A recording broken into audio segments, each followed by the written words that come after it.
Hey guys, so this video, I'm going to show you how to do the symptom survey that I use with my clients.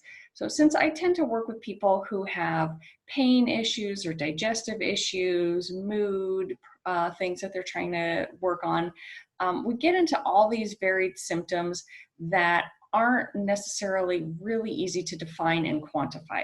And since I want to be able to show progress and show data points, I think that's very important. I use a symptom survey as well and a symptom scoring chart. So data points are normally things that are very concrete numbers such, what is your weight? What's your percent body fat? How fast are you running something? How heavy are you lifting? They're very quantifiable, black and white kind of data points. But when it comes to symptoms, that can be a little hard. How runny is your nose? I don't know. Are you going to measure your tissues? Like, we don't do that. How fatigued are you? I don't know, I'm tired. I could do this, but I couldn't do that. So it gets a little bit into a gray area. So I just want to show, since I am restarting my own food sensitivity and inflammation program, I'm going to fill mine out kind of here at the beginning of this as well. So I was thinking I would just go through it and record what I do to show. So we've got the symptom survey. It's an Excel sheet, so it can total the score for us. Let me just bring that on screen here. So this is the survey I use, and my clients, so I'd have them fill it out every week so we can see the progress they're making. So name, date, weight, we do track it again. That's a good data point. So as you can see on here, let me see if I can make this a little larger for you. There's a lot of other things we look at. So everything from just sort of general energy, constitution, insomnia, sluggishness, how you're doing, to again that nasal and sinus. It's very common with food allergies and food sensitivities, aches, pain, stiffness, how's digestion, the mouth and throat. So food sensitivities and inflammation can manifest as all of these different things. So by using a bit of a scaling system, looking at how frequent or rare a symptom is, and then is it severe or mild, it at least gives us sort of a starting point. So it gives a little bit of a way to look at the data points for symptoms that are otherwise very subjective. So for example, fatigue, have I felt tired less than twice a week or more than 2 times a week? And then was it mild and severe? So say this week, I'm like, I had a little bit of mild fatigue several days this week. So that's 2 times or more and it's mild. So I'm going to go ahead and give that a 2. Oh, sorry, you have to enable editing first if you've just downloaded it. There you go. Okay, so give that a 2. Hyperactivity, nervous energy. No, I don't tend to have that. Restlessness, can't sit still. Maybe once this week. Sleepiness during the day. Oh yeah, I took a nap the other day. So very, very tired. But normally that one's gotten a lot better. That used to be a daily thing for me. So you can just see, kind of go through here based on how, okay, let's say that happened. Well, actually that doesn't normally happen for me either. But sleepiness, yeah, it's usually bad enough that I need a nap, and that's several times a week.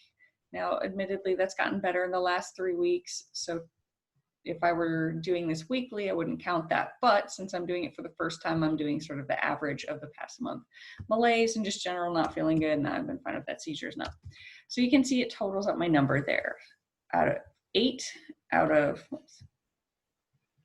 up to 28. So I just have my clients go through all of this and add those up and total it. And when it's all said and done, it gives a grand total score up here. So this is a way to sort of quantify their overall symptoms and how they're feeling and progressing week to week. And normally what I see is by week 6 out of 12, that number is almost 50% lower than where we started. My most recent client, she started at 170. And we got her so far down to 74. So that's almost a 60% reduction or roughly around there. So it just gives us a way to look at data in addition to other things like the weight. Not everybody's interested in losing weight. So that one is just sort of a here and there point. So Anyway, just wanted to show that, and then you can go and file, save it with the date that you filled it out each week. So I'm gonna go ahead and fill mine out, and then we'll see how that all is looking. Okay, so I went and filled out mine completely. You can see again, each area has different numbers. So this is my big number, musculoskeletal. And this one will be interesting to watch because I know that currently the bulk of these are because I've been doing intense workouts for the last 3 weeks, fairly quickly increasing the intensity, duration, and adding on 2-a-day workouts. So I know that plays a lot into the joint stiffness. But what I have experienced in the past doing this program is that subsides quickly. And I did find that I felt better day to day in between workouts. I was recovering faster. So none of these pains that I have are bad. I mean, if you want to call it good pain, it's just, I can tell my muscles hurt, my muscles ache. I've got knots in them. I have to stretch a lot. That kind of thing. The cramps are just like, running a lot more. My feet sometimes get a little achy and cramp up at times. But so while these are all, to me, kind of normal aches and pains due to my workout and training program, I'll be interested to see how that progresses over the next couple weeks. So again, you can see all of this totals up to 50, totals up to 55. I don't have any overt health issues. So that's kind of where my number lies. A big part of that is almost 20 points just from the workouts. So we'll see. Again, I've seen people as high as 170, 200. And I've had people who start as low as 36, but then we still improve them at least 50%. So it just depends. Looking forward to seeing how this all progresses. And so hope that helps answer any questions about how to do this and what I use.